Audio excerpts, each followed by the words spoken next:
People are coming.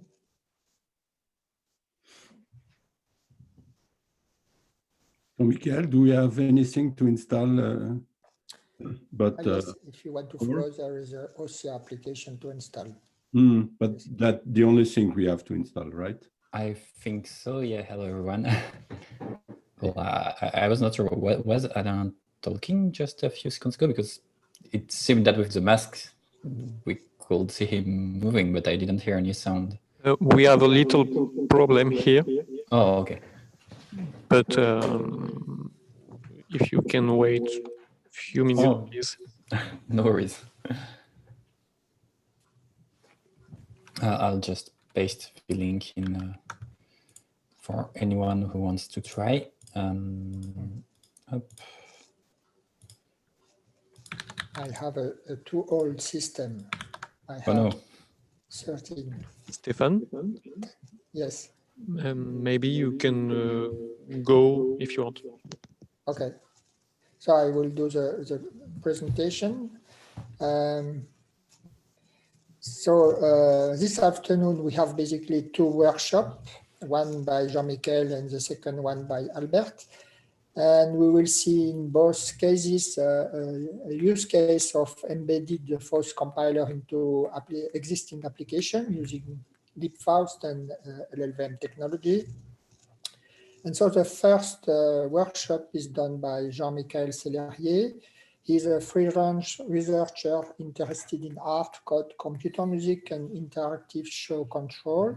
He's mostly using Linux, and he's a strong proponent of free and open source software.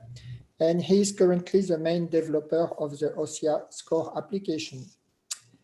So OSSIA is a sequencer for audiovisual artists designed to enable the creation of interactive shows, museum installation, intermedia digital artworks, interactive music, and more, with an intuitive user interface and developed as an open source project. And Jean-Michel is going today to demonstrate the OSSIA score application in general, then more specifically how the Faust language has been integrated into the application. And he will show how the dynamic compilation chain is used and how DSP code can be edited, compiled, and executed on the fly using LLVM, basically. And so I'm going to accept questions during the workshop, try to group them, and we will try to have Jean-Michel answer the question during the talk. The same for Albert for the second workshop, so that we don't have to wait until the end of the entire workshop to answer the question, if we have during. Jean-Michel, it's up to you. Cool. Thank you, Stefan, for the very nice and kind presentation. So hello, everyone. Hello again to all the people that I already saw last week at the LAC. There are a few around. Okay, so this workshop is going to be about, like Stefan said, presenting the OSSIA software for intermedia art, which has been developed for now quite some time. It started as the iScore project at the Université de Bordeaux a few decades ago, and has been rebranded as OSSIA Score 4 years ago, something like that, and is now led by a open source community as well as various institutional and university partners. So if you want to, so I'll share my screen, that will be better. Okay. All right. It should be sharing my screen. I hope it's working. So if you go to the website, if you want to try to follow the workshop along, the main website is ossia.io. And there is a big download button that you can follow. So I'm super sorry, Stefan, but yeah, for now, the current release only work on 10.14. I could make releases for older macOS versions, but they would lack some features, basically, which uses, part of the graphics stack uses that metal thing, and Qt only works with that metal thing on these recent macOS versions. But I can make custom builds for 10. 11, I think. And if you are trying on Windows, so for what we are going to do today, which is about DSP, you don't need it, but otherwise, if you want to use the interoperability features of OSSIA Score to use it like with Max, MSP, with PD, with processing, you also have to install the Bonjour print services, as we use Bonjour for some network discovery features. And if, like me, you are using Linux, you can download this. This is an app image. So app images are basically executable Linux bundles that should work on most recent distributions. I know that it works on Ubuntu 16 and 18, 20, but I don't know if you use like Ubuntu 14 or older distro. I'm not sure it will work. And when you download the app image, then the only thing you have to do is make it executable on Linux with chmod and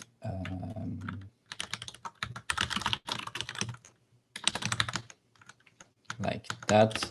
And then you can just execute it as any other software and it should launch. All right, so what is this about? So as Stefan said, first I'll try to give an overview of what the software is about, and then of course we'll focus on the Faust part, which is the main topic of this conference. So I'll insist on the fact that the A21 here, the conversion, A stands for alpha, and this is the version that I released yesterday around midnight. So there are some bugs. I tried to implement some of the missing remaining Faust features, in particular sound file support, so support for the Faust sound file primitive, and also support for the bar graphs, which weren't implemented so far, but there may be bugs. I'm sorry about that. And we are trying to get kind of beta and final release before the end of the year.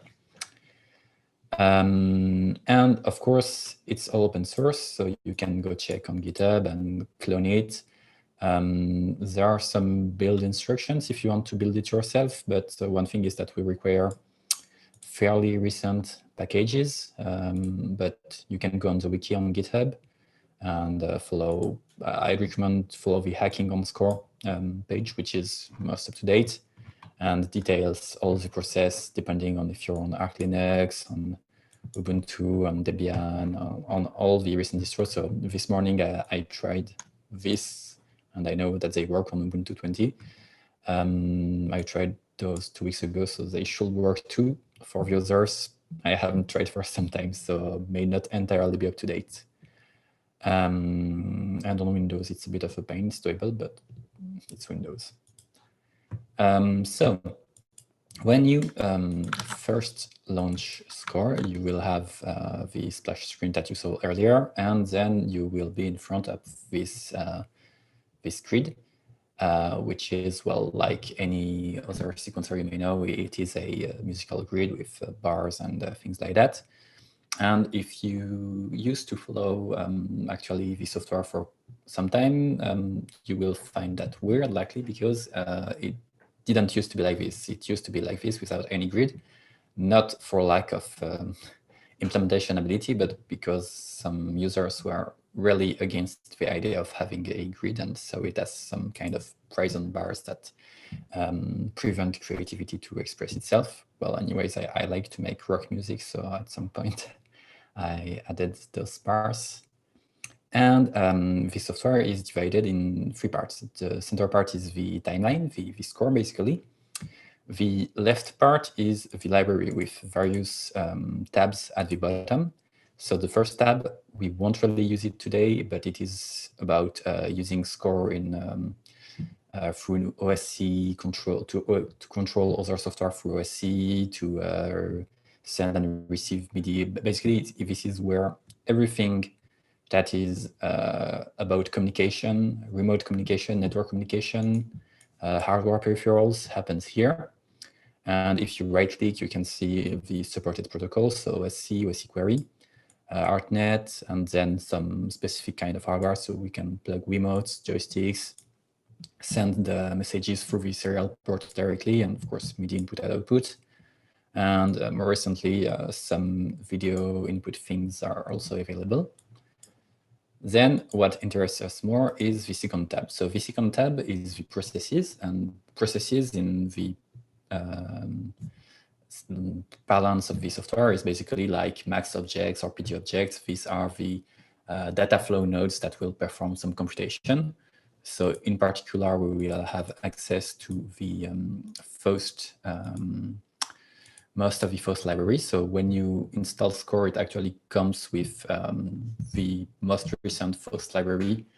And on first launch, it will also download the user library if everything works, and it should put it in your home folder /documents/OSSIA Score library. And it will install there all the most recent Faust patches. So thanks again to the Faust team for allowing us to just use this, because it makes for a very, very nice starting block for people who want to have some EQ, compressor, distortion, and most of it just works. There are a couple who don't launch, I don't know why yet, but I'd say that 90% of the library seems to just work by drag and drop like that, and it will compile and create a node on the fly, but I'll come back to that later. And just if you want to contribute to the library, it is also available on GitHub. I'll paste the link on Zoom. Oh, that's interesting, Steven.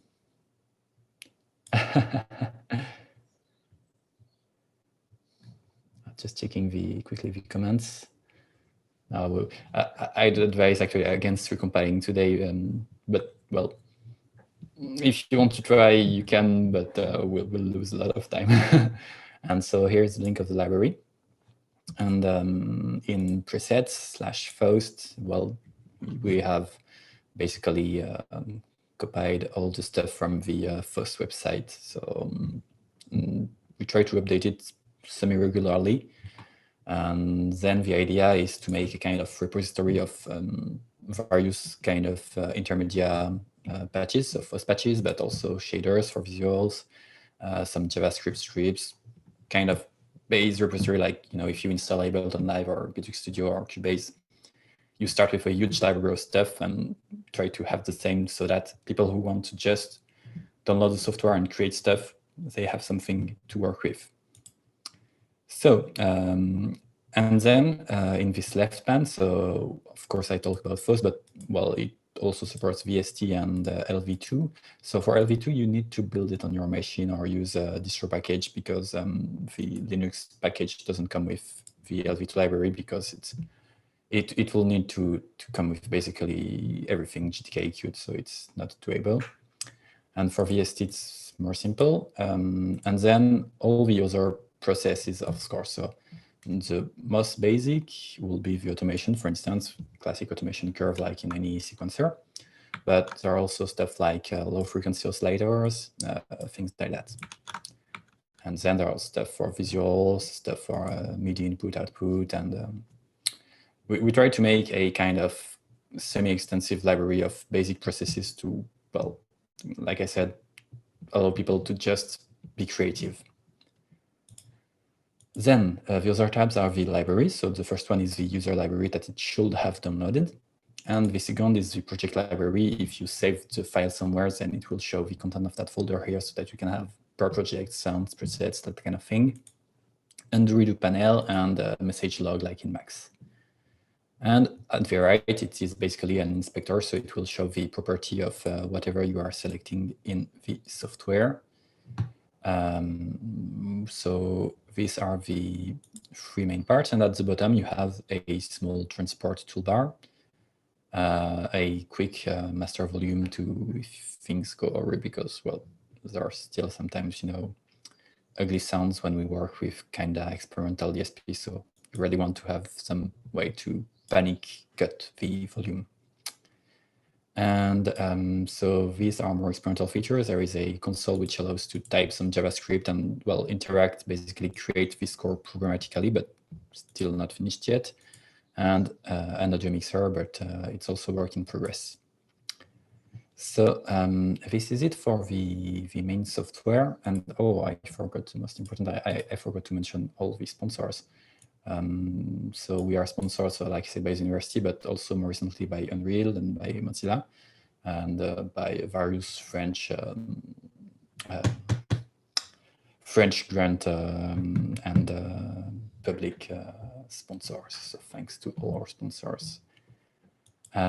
Is there any question before I start showing how to use the software? Jean-Michel, one question I have is, do you also have processes for recording and playing back MIDI or OSC? No. Yeah. Not right now. Is it planned or? Oh yeah, it's definitely planned. So there is a way to record currently, but it was basically made a few years ago for one project, and well, it was a hack, and it should be remade, like thought out before being made again. Right now, what you can do is if you have some, let's say, I don't know, I'll fake some OSC input. So let's say that this comes from some OSC message that come from outside. You can basically do right click, and if you send messages, it will well, it will record them, but it doesn't. Well, it works for OSC messages, and well, a lot of composers use that, but I'd like to formalize that in a more general way so that it works also for sound and MIDIs and under a kind of unified interface and not a ugly if recording deep into the software. And another way to kind of do some recording is that there is a looper process. So it's more live recording, but so there is a small thing that well allows to input and what you know your basic audio looper, but it hasn't really been tested extensively, and it's more for live things than recording like you would in a DAW. Yeah, for me it's in the roadmap for next year to have a proper, unified, and formalized way to handle recording in Score, but for now there isn't really any. It's just hacks that more or less work. Okay, thanks. Okay, if there isn't any other question, thanks Albert for the question. Let's see how things work. So the first thing in, so let me just check the time. Okay, the first important thing in Score, if you are used to other DAWs and sequencers, is that the timeline model is a bit different. That is, we don't really have tracks, which might sound weird if you are used to sequencers. But there are tracks, but they are organized in a kind of graph, basically. And to create a track, so you can either click here on the little plus button and click here, or most of the time you press C, which is the keyboard shortcuts, and does the same thing. And then you can click and it will create a track. And then when you started creating something, it creates a kind of timeline. You can play with space or with the play button at the bottom. And for now, it will do, of course, nothing because these tracks, we call them time intervals, are just empty containers. For now, they don't have any, process. Nothing happens, just passes time, but not doing anything interesting. Then you want to add things inside those tracks. So like I did earlier, you can just drag and drop things from the inspector, the library on the left, inside one of those tracks. And well, now it will play an automation, but this automation, again, it doesn't control anything. It's not very interesting. So since I added a OSC device to showcase recording, I can show you that you can, for instance, drag and drop an OSC, something from your OSC messages in the green dot here, which is the output port. And if you play back, well, of course, here it's an integer. So here it was between 0 and 1. Let's say want it between 0 and 100. And it will, and if there was an OSC receiver on the other side, it will receive all the messages. And there is some kind of duality in the software between sending messages to the outside through network messages, through MIDI controls, that kind of thing, and controlling parameters inside. So we'll see that there is a kind of data flow system involved. And this data flow will allow us to, for instance, automate Faust parameters in time to do useful musical things. So this is the first thing. And then when you have some amount of time, then you can continue creating time afterwards. So if you press the little dot at the end, then you'll have 3 little pluses which will show up, and you can drag from these pluses. So they all have different behaviors. The first one creates something in a straight line, which is what you want most of the time. It will make something that kinda looks like a track, but isn't really a track. And then you can drag other processes. For instance, if you have an RGB projector, you can send a color automation to it and things like that, and make some gradients, patterns, but this is not really relevant for today. However, what could be relevant is playing a sound file. So it will be extremely similar. You can drag and drop sound, and can you tell me if you hear sound when we reach up?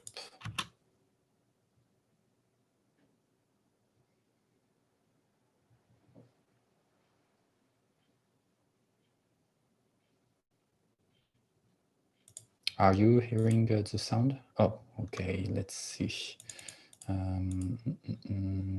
Cisco.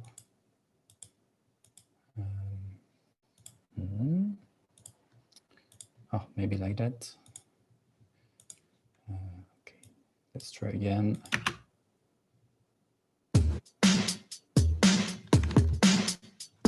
No sound? Oh, cool. Okay. I just needed to plug jack. So there is some sound file support, so which uses, well, again, so in terms of positioning, OSSIA tries to be closer in terms of usability to Ableton-like stuff than to Cubase or Pro Tools-like stuff, in the sense that everything should just work by drag and drop and work as expected for, let's say, traditional musicians most of the time. Of course, we aren't there yet. There is still a lot of work to do, but for instance, here I dropped a file and it detected that it was at 132 BPM, and it enables time stretching, and which means that I can do this.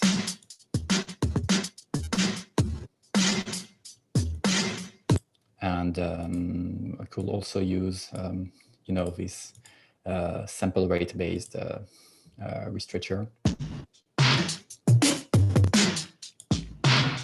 So this is one important thing, and we really want that time stretch thing to work like it would in, well, most modern DAWs. So we are using the rubber band and lib sample rate libraries, which, well, they work really fine. But I don't think that we'll be able to have the same level of, you know, what you can do in Ableton or similar DAWs, where you can move individual parts of a sample. I don't see that happening anytime soon. But if anyone has a very good open source GPL way to do that, I will be very happy to learn more about it. And so when we have a sound file, then we can plug things behind sound files to apply effects to it. So there is this kind of duality in OSSIA score between the temporal things and the data flow. That is, the temporal things, of course, they are shown in the timeline. But then we have all these effects that we want to apply and effects chain. And originally, what we wanted to do was to do a kind of effect chain. And at the end, we ended up going for a full-fledged graph, well, node-based thing. And so what happens now is that if you have effects, so let's say I want to add a Faust distortion, Then if you add effects, they will show up in a small patch. So you can just drag and drop them here. And let's say add some echo, and it will add patch nodes that for now aren't linked anywhere. And now you can connect things together. So I hope the UI is big enough for the video compression of Zoom. Input ports are at the left and at the top, and output ports are at the right and the bottom, and input ports are empty and output ports are full. So this is a red full dot. I hope you see it a bit. And then let's see what this gives.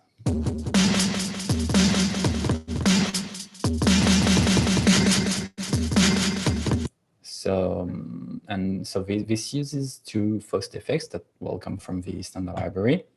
And then, of course, you can combine like Faust and non-Faust things. It's just all in the end, very classic DSP processes with buffer of floats as input and as output and number of samples and blah, blah, blah.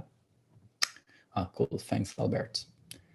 And so this is how, basically, if you are a user and you aren't interested in writing your own DSP, the idea is that, well, you can just do this and it works. So of course, modulo various bugs. One important thing that isn't finished yet and that is blocking the release of the version 3 of the software is the bus thing. That is, you can say, okay, now this part of my score, this is a bus, which you can do by selecting this interval and selecting audio bus here. And then it will show up here in the bottom as in the audio mixer. And then you can, if everything works fine, you can control its volume and panning individually, but well, it doesn't work entirely perfectly well yet. So still a bit alpha. So there's this. And another thing that you can do is if you want to edit things more clearly and focus on a particular DSP graph, you can either double click here and it will zoom in and you will only see this. It's like a group, for instance, in other sequencers. And another interesting thing is that at the bottom, you have this button, which allows to enable and disable all the data flow stuff for when you want basically to, when you are done writing your data flow patch and you just want to perform, you don't want to have all the cables and port visibles, you just want the controls. So that's the first thing. And the second is this button, which changes between the timeline-based view and node-based view. So if we click on that, we'll see that now our processes are all visible in a patch. And basically, you see the entire data flow of the signal for this sub-part of the system. So if you have complex data flow patches, well, it's generally easier to go here and edit things like that. And so then now what could we do? We could see how to not only add sound effects, but also modulate them. So a first thing that you can do is to add, for instance, a low frequency oscillator. And we'll notice that there is a kind of color code in OSSIA.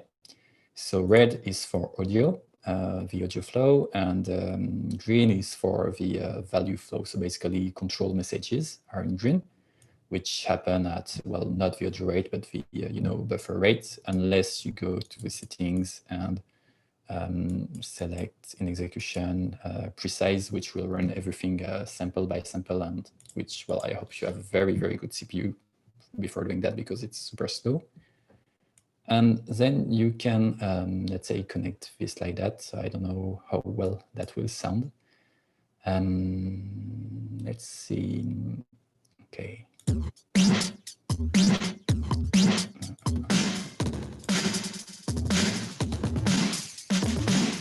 So you have a few,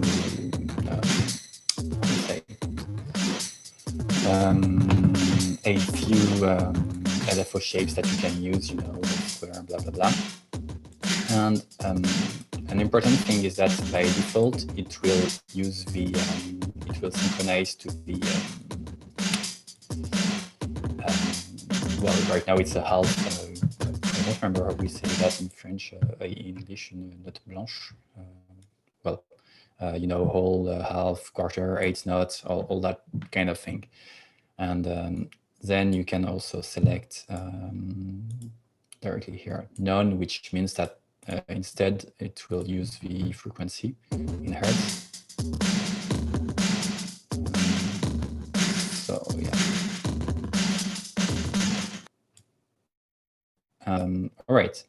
So one thing that you can notice is that here it stops playing here. So one thing that we often want in 2020 is to loop stuff, because loops are cool and so much music is done just by looping. So how we do that is by going here, and here you'll say, okay, I want this part to become interactive, because that is a big thing with OSSIA score, which was known before as I score, and where the I stand for interactivity, interactive scores.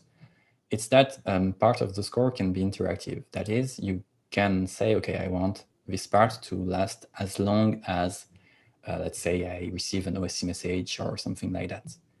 And by default, if you do nothing, it will just run forever and until you manually trigger it by pressing it. And then you can say, okay, I want, for instance, this OSC message to control going after this part. And then the sound file will loop by default because it detected that it was a loop-like thing. So here it will just continue playing forever and forever, as you will see now. So, and you'll notice that here it doesn't go past here, unless if I click. And another thing that you can notice is that this triggering, this is also a kind of new feature. It is done in rhythm. That is, it will wait, for instance, for the next bar as a quantization mechanism to start.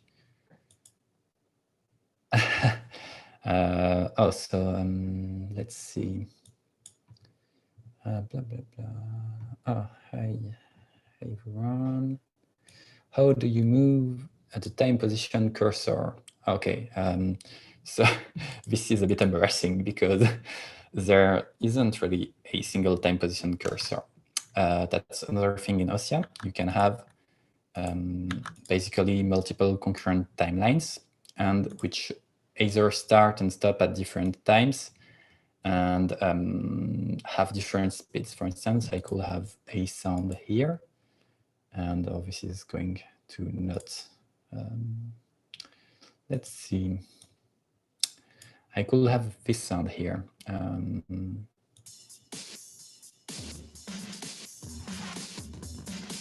And right now things are synchronized, but so as you can see here, well, I should have done it earlier. Okay, like that.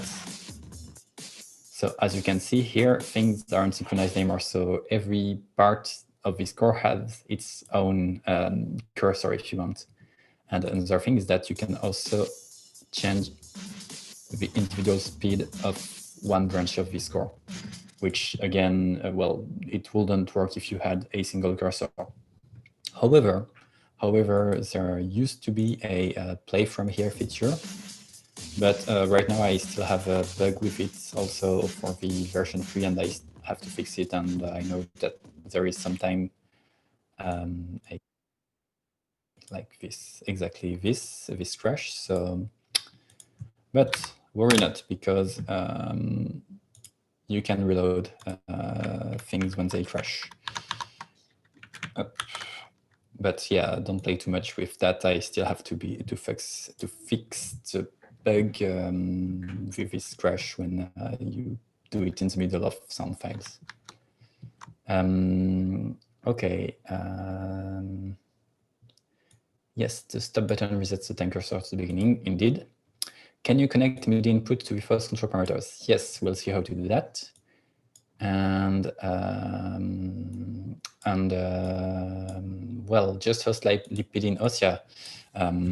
So actually, not only it's being done, but I'm being paid to do that. exactly this month by the University of Bordeaux, because hopefully we hope that Miller will be able to come see us next year, and we'll try to collaborate. So there is a kind of libpd embedding in OSSIA. I started a couple years ago, but at the time there are some issues with the multi-instance thing, so that every box will be a PD instance, and the user-facing API wasn't very nice. So, well, it's definitely not production ready yet, but at some point next year, there will be a version with a production-ready PD embedding. And hopefully, maybe we could also host Albert's pure language, because from what I could see, it looks like you can also embed it kind of easily. So maybe that's another option. The bypass toggle, I don't know what the bypass toggle is. Is this button here? Please tell me, Shihong. And Xiong is asking. I don't know. Okay, well, I'll just check the messages again. And so yeah, so we'll see now. Now that we've seen how things look in general, now what can we do with Faust more precisely?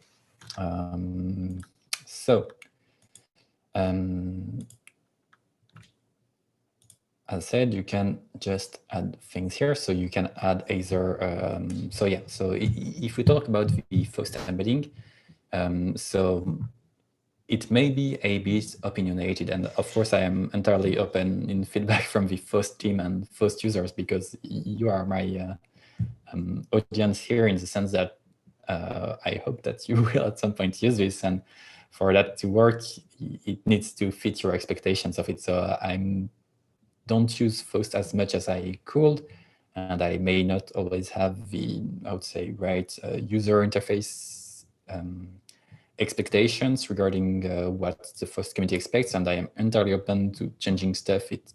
You tell me that it doesn't make sense in the term of normal Faust usage. So the way it happens is, so if you drag and drop a DSP file here, so this is just scanning your hard disk for DSP files, basically, and it will, of course, pass the code through the LLVM DSP thing that comes with Faust, and you can just go and edit the code here.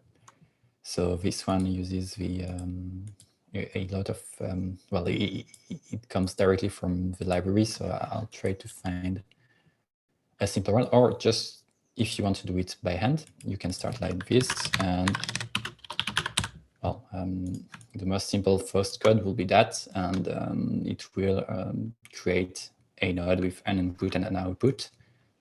And if we, for instance, connect a sound file to its inputs, let's see.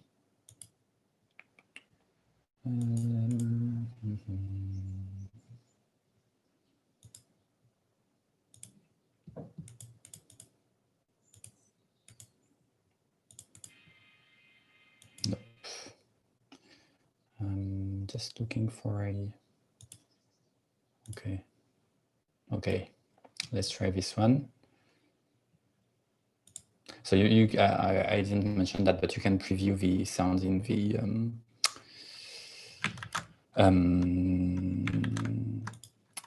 the library by pressing this little play button here. And yeah, now if I connect that here, of course, it will not change anything.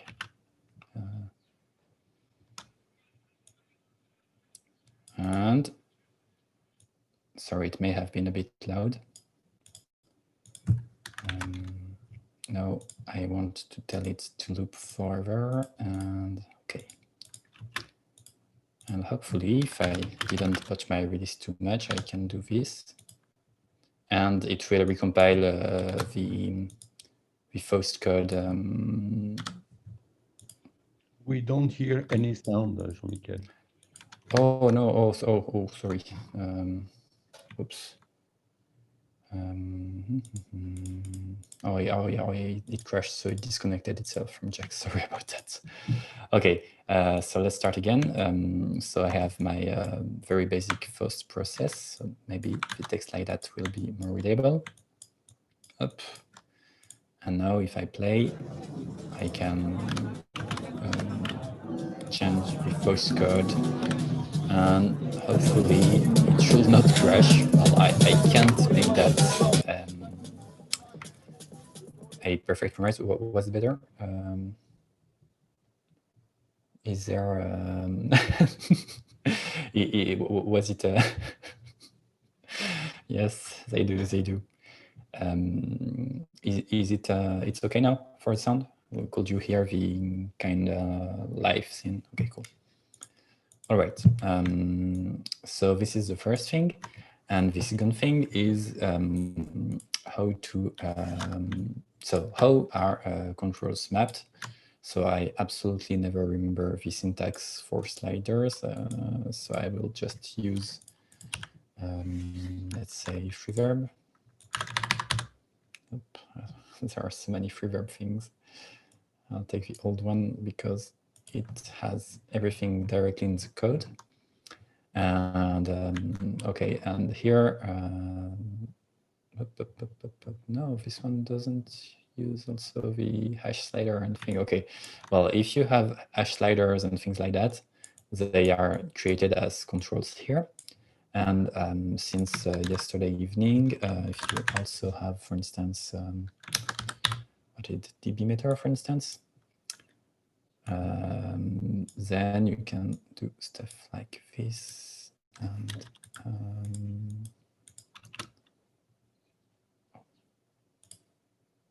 also there was a small pop at the beginning, it seems.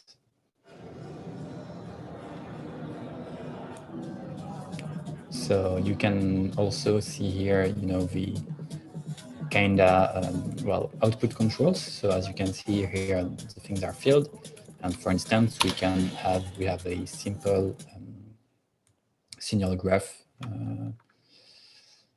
like that. So we can plug this like this, and hopefully it will plot the, well, I guess it's the dB value of the signal over time. It's just a quick way to see if things work. So most, I think, of what Faust exposes in its UI are supported. One thing that is missing, and which will be make things much easier to use, is support for visual, you know, grouping of parameters, as they are. Well, right now it doesn't do anything related to the group things, and for some stuff it makes them kind of complicated to understand, well, which parameters controls what. So, well, it will happen at some point. And then the second thing that we have is, of course, synthesizers. And synthesizers are, when I say synthesizers, I really mean the polyphonic ones. So if I search for MIDI, for instance, I think that, yeah, nylon guitar, for instance. So now we haven't seen this yet, but in blue we have the MIDI port. So MIDI, well, basically, I won't expand too much on what is MIDI.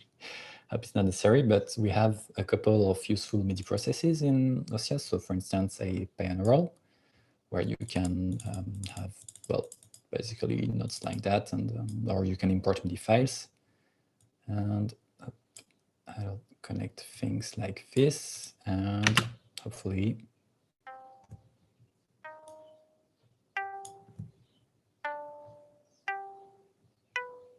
okay, that turned out much better than what I hoped for random notes.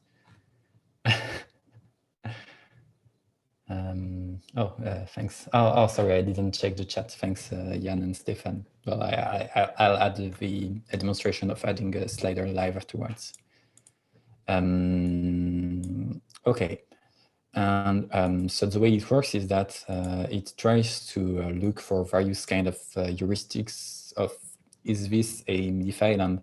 And I can make a very small interlude to show you the heuristics I use, because I'm not sure they are entirely accurate. But what happens is that I have this big Faust is MIDI function, and I look for either this MIDI on thing inside the options that are returned, or I look for both gate, break, and gain thing. And it seems that recently there was a new band thing that was added. So is band expected to always be here in all the MIDI-like things, or should I leave it on its own? Do you know?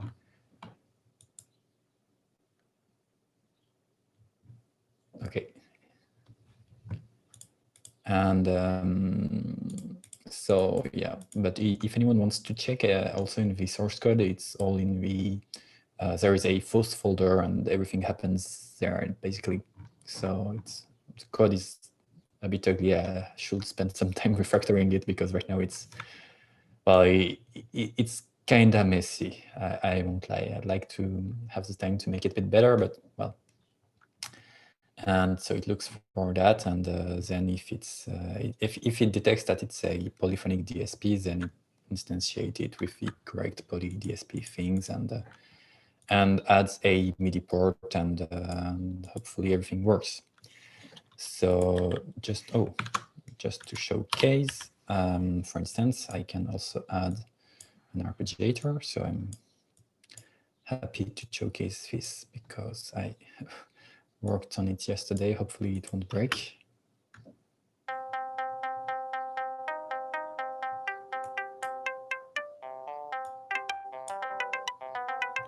So you can have, well, you know, just like what you like to do in Ableton and stuff.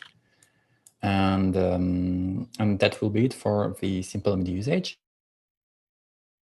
Of how would you use an external MIDI controller?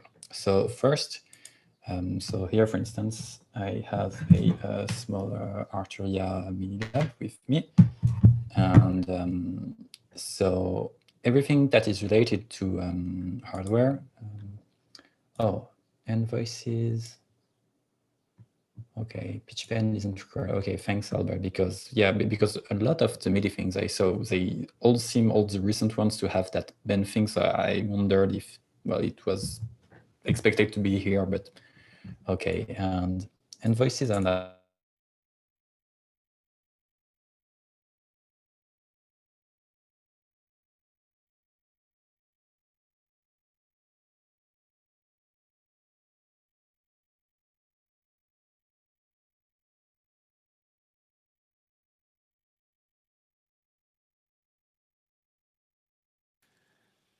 Jean-Michel, we can't hear you anymore.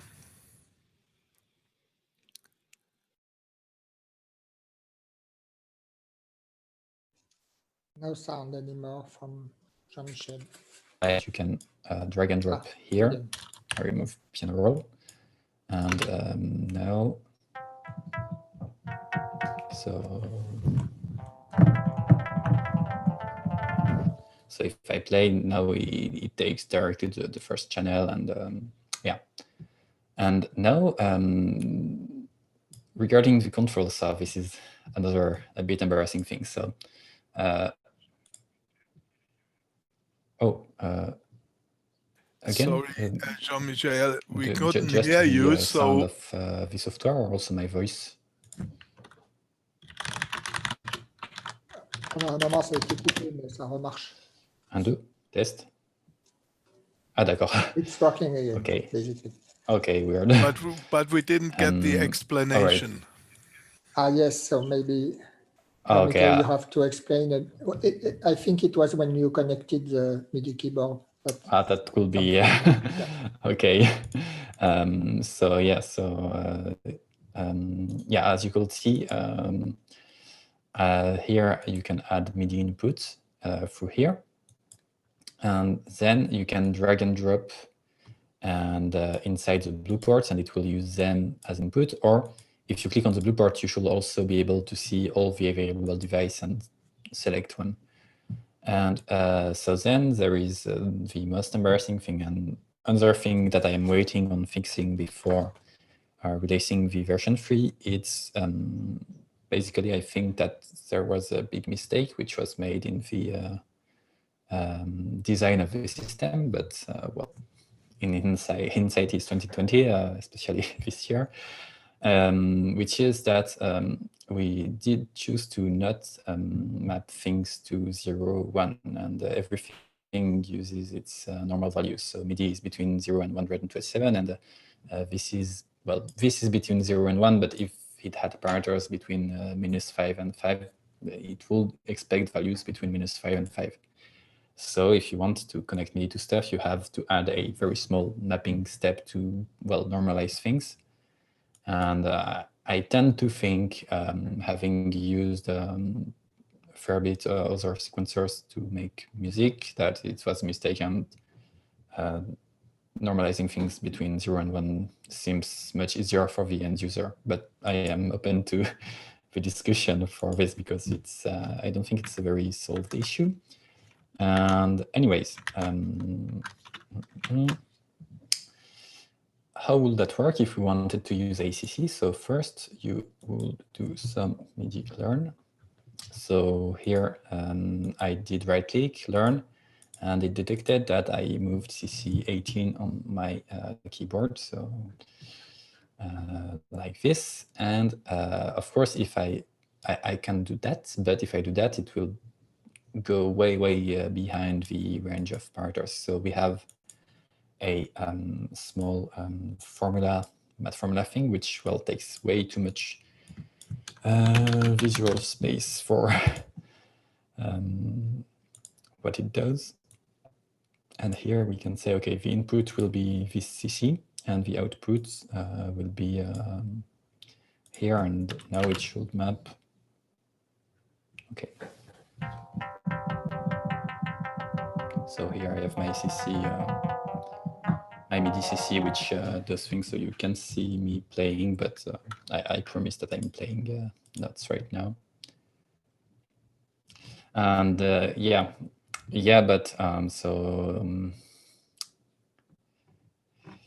don't know, because we have a lot of cases where the range, actually, we want it to be smaller or wider. And one thing that I really like, for instance, in I don't know if any of you have used Bitwig, is that when you map a parameter to another, then you select actually how much of these input parameters maps to the output parameters. And this is, I think, as a musician, a very nice interaction.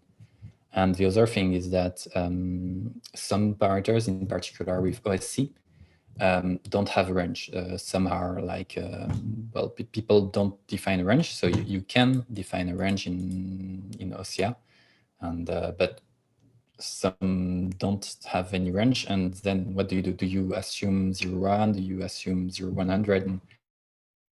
For such a long time. Oh yes, in the first side, yeah. Have the mapping by default. Yeah, I don't know. I still have to find a good user interface way to do that. And one thing that we are doing is that we have a small ongoing project between the Bordeaux University and McGill University with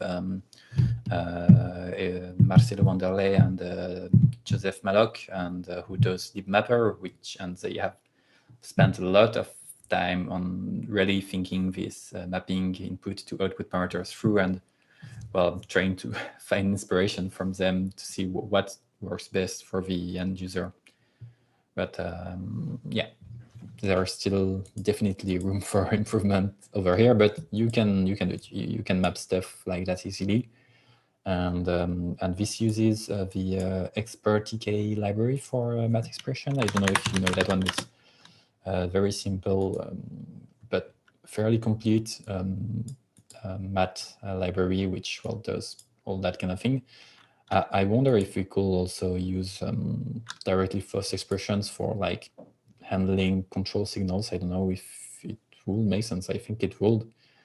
But right now there is not really compatibility between the well, you can go from audio to value, but there isn't any process that goes from value to control from to audio from control, but that could make sense to have, and that wouldn't be very hard, I think. So in particular, I know that some people are trying to do, you know, CV control with OSSIA, and well, it doesn't work really well for that yet, I think. But well, I like it to work for, so that people could have fun with their modular synthesizers.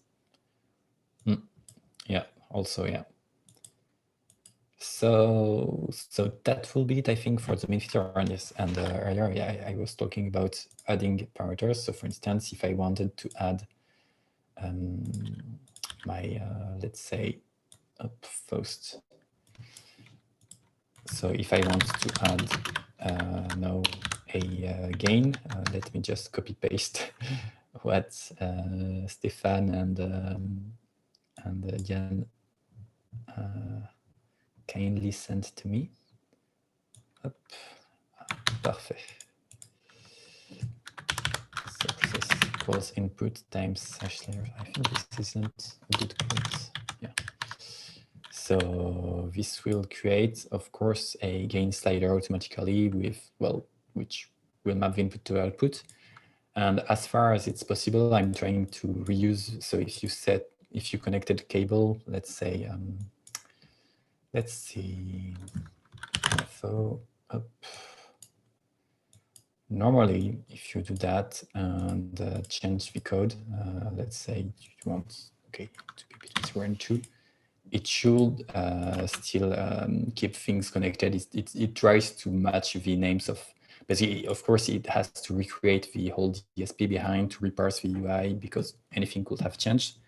But if it finds that parameters didn't change name, then it tries to keep the connections going.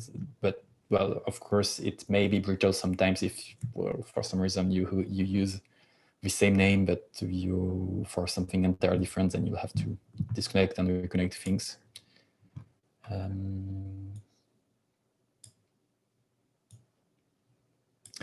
Yeah, the thing is, we had this debate a lot of time, and every time you're like, okay, we should do that, but then there is always someone who comes up with, hey, look at that case, and that won't work, and that won't want that by default. So maybe we should enforce things a bit more. I haven't had the courage to do that yet, but well, it will be fixed before the final version 3 release.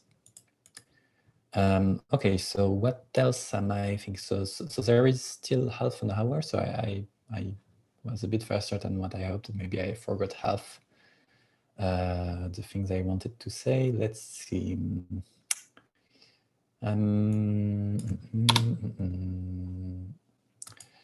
So there is all the UI stuff. Oh, one thing is, so this talk will be recorded, I think, but there is a smaller tutorial on YouTube, which basically up here, if you want to recheck how to do things, there is a 20-something minute tutorial which covers everything, and yeah. Have a built-in pop-up for the MIDI map param to set map. That will make sense. So one thing I started experimenting a bit with is setting here. So if you click, for instance, on the automations, here it shows right now a small min and max pop-up where you can set the range like that, but well, it doesn't work quite well for now. It's a bit it's something I tried, but I'm not really satisfied with it. And the possibility to specify MIDI range in metadata, that will be nice. That will definitely be something that could be useful to some people, I believe. But well, then. And something that I forgot, it's also how to use a live audio input, because of course, so this is we can also use process. Oh no, crash. No. Okay. Well.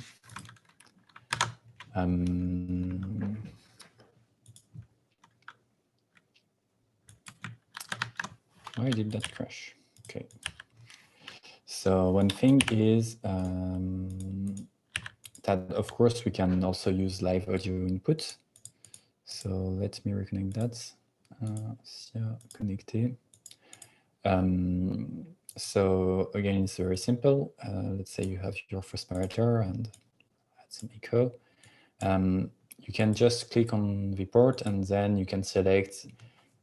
So by default, there will be a main channel, which is basically all the input channels of your sound card. So if you have an 8-channel sound card, it will be an array of these 8 channels or individual mono channels. And if you do that, for instance, here, hopefully it should take my mic. Let's see. 1, 2, and 2. Okay, so yeah, hopefully you are using my voice. Yeah, that's the midnight releases. They aren't a good idea. Did you hear the sound for this last example? Okay, cool. So it's very simple. Just select your input, and if you want more control, you can add the audio device, and it will expose the inputs and the outputs of the sound card basically in V3, so that they always exist in the background, but they are hidden by default because most of the time you will just work with the main stereo channels.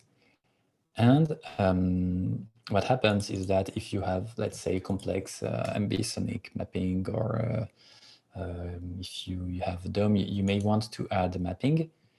So here what you can do is, for instance, to go, oh no, I blocked, oh, okay, I broke that, cool. Ignore what I said. Normally you are able to add, I would say, virtual inputs and outputs.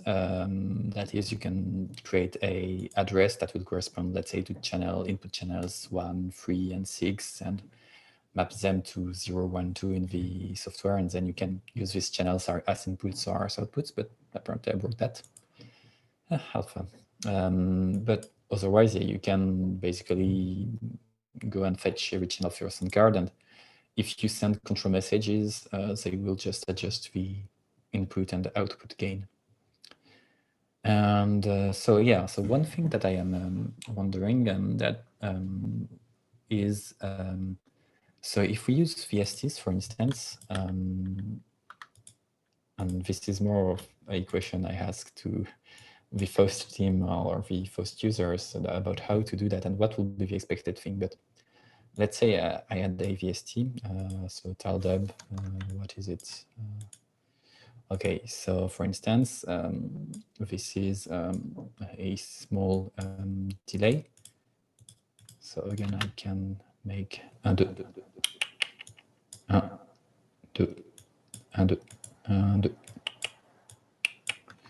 okay, doesn't sound okay, doesn't sound okay.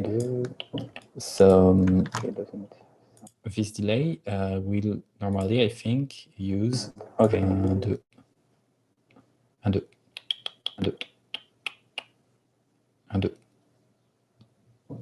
okay, you don't hear very well, but it will use the tempo of the sequencer, because the VST specification has a way to say, okay, right now we are operating at such tempo. And I think that it will be also super useful for Faust to create tempo-driven effects, because, well, I mean, if I'm playing some rock song again, I really like my delay to be in 8 notes related to the current sound. Okay, cool.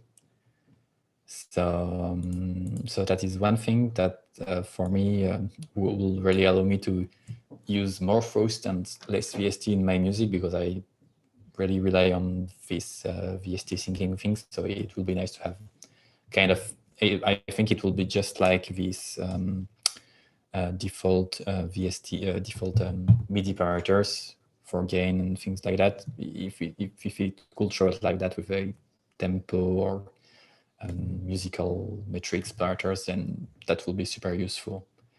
And speaking of this, I haven't talked at all about the musical, how this musical things works in OSSIA. Because one thing that we have is that we tried to make something that has, let's say, built-in support for polyrhythmy. So here we have musical bars, and you can have, for instance, let's say, part of this song which is in 3/4, and well, it will do what you expect it to do, and it will propagate the changes in metrics to all the plugins, which means that here, for instance, we are in hierarchical level, and we can if we add more hierarchical stuff, for now, they will all take this 3/4 change here. And we can also add a tempo curve. So tempo like this. So for instance, can do that. Okay, you don't hear. Okay, you don't hear. Okay. So I don't know.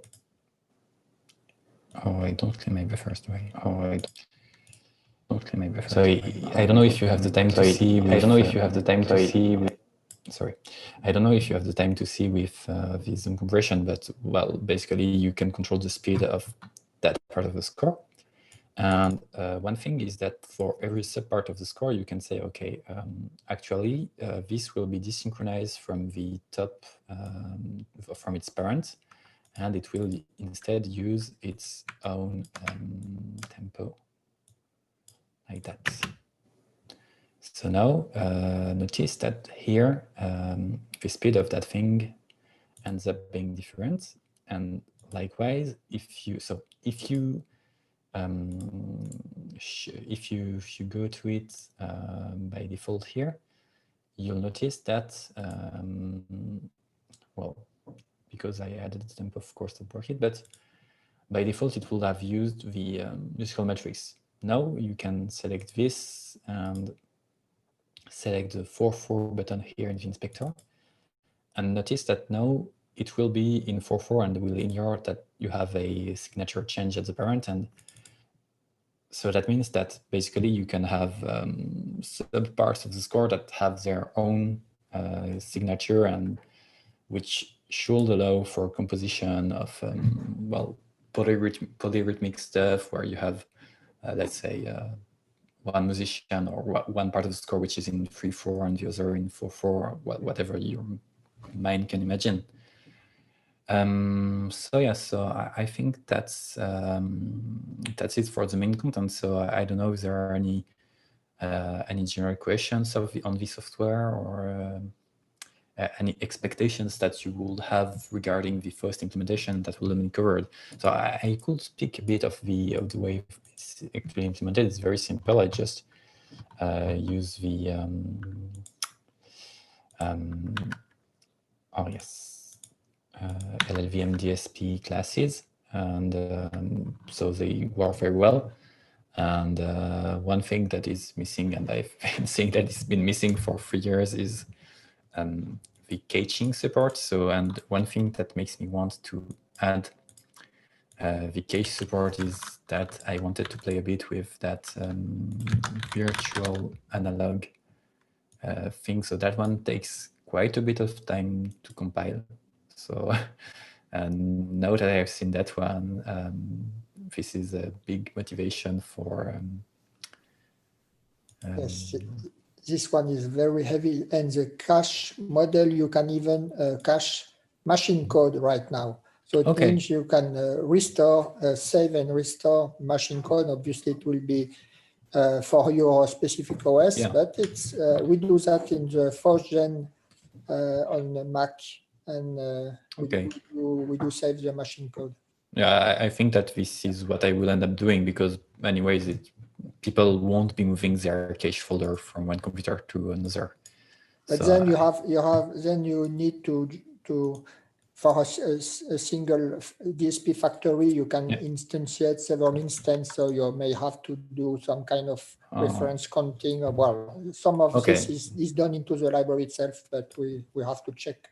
Well, I may ask you for help. There is something maybe in Faust polyphonic mode, we have a way to express a global effect, you know, with a special syntax. Do you have this working? No, because so do you have examples that use that? Because I see sometimes the error messages about the. I don't think there is any example into the standard example, but if you take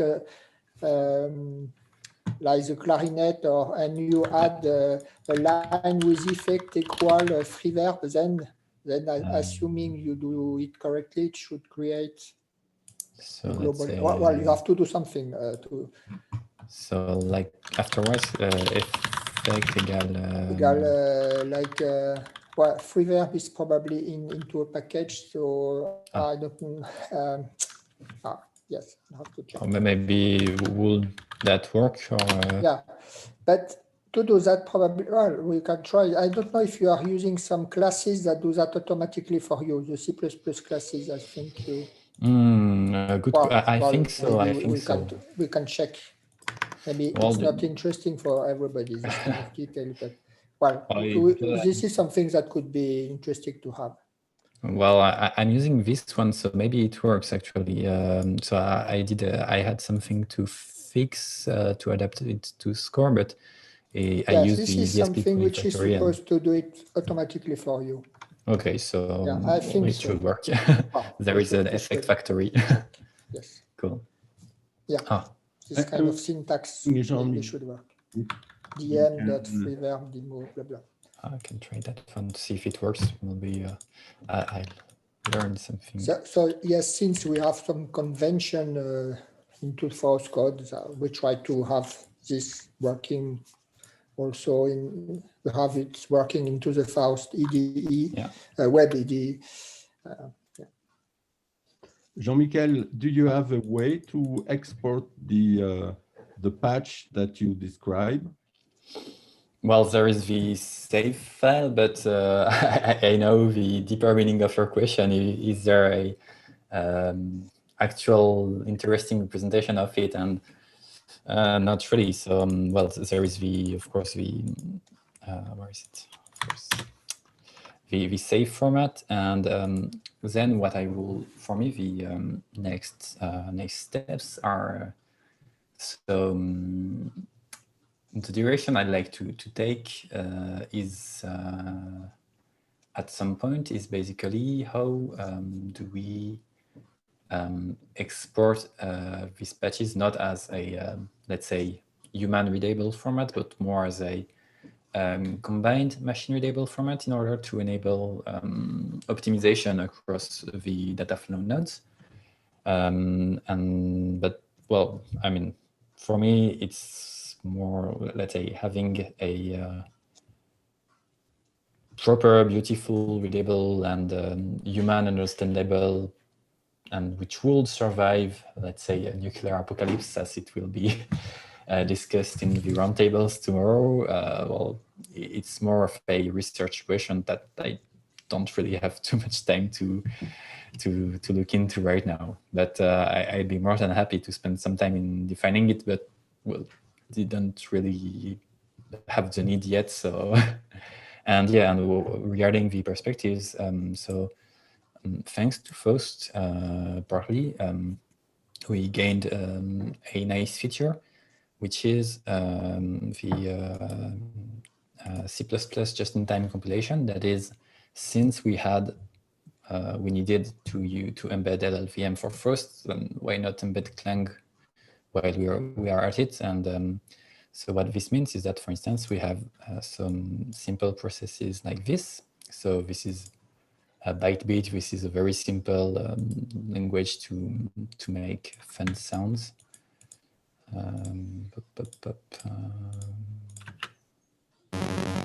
So this is a very simple, so this gets compiled into a very simple C++ code and then compiled as a node. And just like Faust, it can be edited live and things like that. And what I like as future direction, well, I already talked about that at LAC 2019, but now it works on all platforms. It's that I like, for instance, when you have, let's say this, and let's say afterwards, that right now, of course, we have a very basic data flow graph with 2 nodes, and first there's the function pointer of that one runs and the function pointer of that one runs. And of course, we are lacking a lot of optimization opportunities here. And I'd like to see how we can use the fact that more things can be compiled on the user's computer to see how well we could generate, a big data flow graph and let our optimizers, do their magic, if that makes sense. I'm not sure if it entirely does, but I think I remember a paper from... Well, maybe it could be interesting to have a kind of common format for exporting graphs of Yes. Faust, and maybe not only Faust code, so that everything in that graph. Just thinking about what Xiong is doing, and so in the semantics, the way you connect the boxes, currently there is just one input and one output. How does it work? You mean in terms of the channels, or how do? Channels and the controllers. So what happens regarding the channels is that for Faust, all the inputs are mapped into one port. And so in OSSIA, the design choice was to make the port natively multi-channel. So one port can carry n channels of data. And so then they are all put behind it. So right now, there is a specific node that takes various input channels and merges them together. There isn't the opposite, but I think it should come at some point. But it's relatively easy to make. But we didn't have, basically no one asked for it yet, so I didn't feel the need for it. And the few times where I had to do multi-channel stuff, I did it directly in Faust, and it worked well enough. So. And then, so also one important thing, so you asked about semantics, and we can talk about semantics, because one important thing in SCORE is that not only, of course, the temporal content like sound files can evolve in time, but also the effects that you have. So basically, the way to think of it, let's put a sound file between to make it understandable.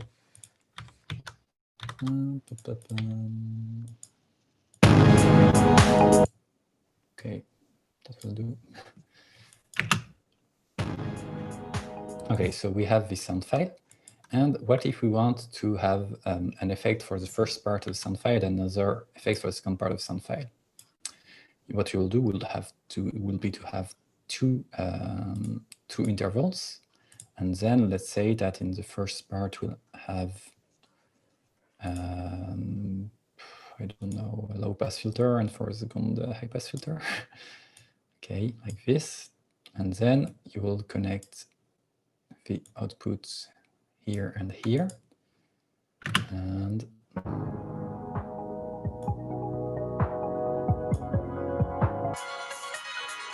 then the effect switch. And what happens behind that is that, so first we have a big data flow graph, which contains all the nodes, even the ones that aren't running. And then there is a filtering step, which says, okay, at every time we are running buffer, we check, okay, what are the things that are currently running right now? And what is done is a filtering step, which removes, of course, all the nodes. For instance, this one isn't running yet, so it is discarded and it won't execute at all, which has very nice performance implications. That is, you can have very long sets, but if things are separated, then what you have at the end of the set won't take any resource and before they run. And it creates basically a simpler data flow graph for just what is running at this buffer, and then it runs that. From the semantic point of view, what you listen at are the modules that are not connected as an output. So, here you have the file and you have the two filters, but since the file is connected to the two filters, you don't hear the file itself, but the output of the filters, right? So that's a good good remark. So there is a bit of magic involved, but user controllable magic. Basically, the way it works is that so if we had to draw a data flow, so I'll make a small graph of what happens here. For instance, at exactly this this buffer.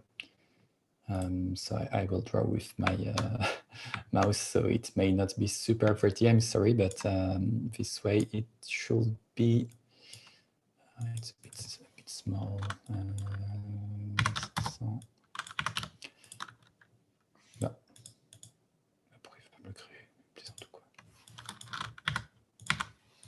Okay.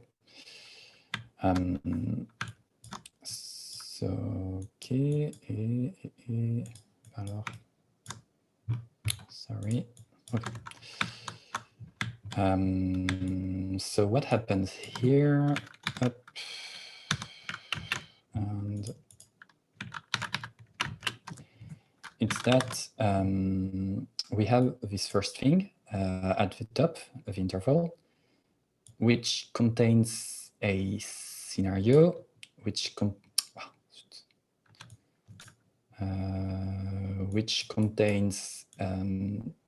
this, which contains a sound file, and also contains this, and this contains an effect, and this contains an effect. And so what you expect while seeing this is that there is a data flow node behind the sound file and behind the Faust effect. But actually, there are a bit more. Every hierarchical part of the score has an associated data flow node. And by default, what happens is that mixing goes upwards. So if I disconnect all the cables and I play that, the sound file plays on its own, and its output is connected to this. So I'll change the color. So the output of the sound file is connected to the interval, and the output of the interval is connected to the this process, this scenario, where we add things in the timeline, basically. And the scenario itself is connected to the parent interval, this one, and this one goes to the sound card. And this hierarchical way of going up, so it was inspired in part with by Florent Berthaud's work on hierarchical live looping. And what happens is that if you select a port, you have this little propagate button which allows to control this behavior, which means do we want to, in addition to what we are connected to, do we want to also play into our parent hierarchical level? And then the parent hierarchical level does mix everything. So for instance, here I connected it to the filter here, but if I also press propagate, then well, we don't really hear it. Okay, with the Q it works.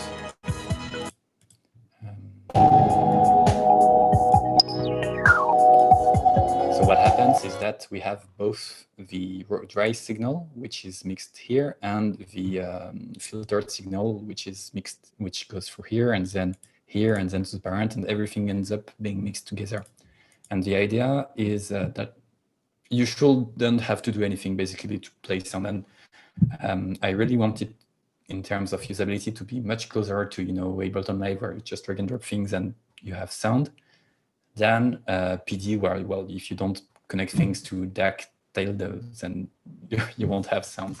But that is purely user interface design choice. And in the backend, it's a very, very standard data flows with, well, if in the C++ code you don't connect things, they won't fork. And one thing that I can show, which is interesting for that, is an example in libOSSIA. So libOSSIA is the C++ library that powers everything. Here you have examples and data flows and Mini DAO. And MIDAO is basically the minimal C++ example that simulates a DAO with 2 tracks which play a thing. And basically, it shows up how everything that you do in OSSIA, in which data structures it is translated in the backend, and how do they run, how they operate together. So you create, for instance, I'll add the link if anyone wants to follow up. And for instance, you create an automation. So here you set up the automation curve, create something that generates random numbers, some gain, some sine wave generator, another sine wave generator. Then how do you set up this score? So how things fit together temporally. So this takes a bit of time. There is some ceremony because it wasn't meant originally to be a user-facing API, but actually I think it's not too hard to use. And so once you're done creating all the temporal stuff, so all this part, then you bind the data flow nodes to the temporal objects. And you do that here also. Then you create the edges, the cables between the nodes. You set up some parameters, and then, well, you press start, and you start the audio engine, and things should create some temporal train. And I just share that behind there is really a graph where you have to connect everything, and there are a lot of cables that aren't visible in the user interface. One could very well take this libOSSIA library and make another much more explicit PD-like software. And well, maybe it will be interesting to compare the approaches. So that's it. So there's 3 minutes remaining, so I can take a couple more questions. Hope I haven't taken too much time. I don't think there is any more question. Maybe you can say something about or is it secret? I know you have some funding from Unreal, so you Yes. are working to integrate OSSIA or libOSSIA into Unreal in some sense. Maybe you can say something. Yeah. Oh yeah, exactly. So yeah, we asked last year for funding from Epicson, and if anyone has open source projects, I'd really recommend go ask them. They are very, very nice. And so we got funding, which allows me to work full time for something like a year. And well, I started a few months ago, and hopefully to next year, I'm able to keep improving the software. And so the first point will be to integrate OSSIA in terms of so what we have now, for instance, is if we use, for instance, Unity 3D's game engine, in OSSIA you will be able to see all the game objects that you have and control their positions, things like that, scale, make monsters appear, whatever. So the first step is to reach that in Unreal, which is much more complicated, very complex environment. And a second step will be to embed this core execution engine in Unreal. And also this will lead to have it embedded basically as a standalone C++ library where you can just have a score file and well, running inside your Unreal Engine process and the Unreal Engine-based game, so that you can have, well, you don't want basically too much network communication if you are making a game and you want very precise timings, things like that. So yeah, that will be the goal. But given how complex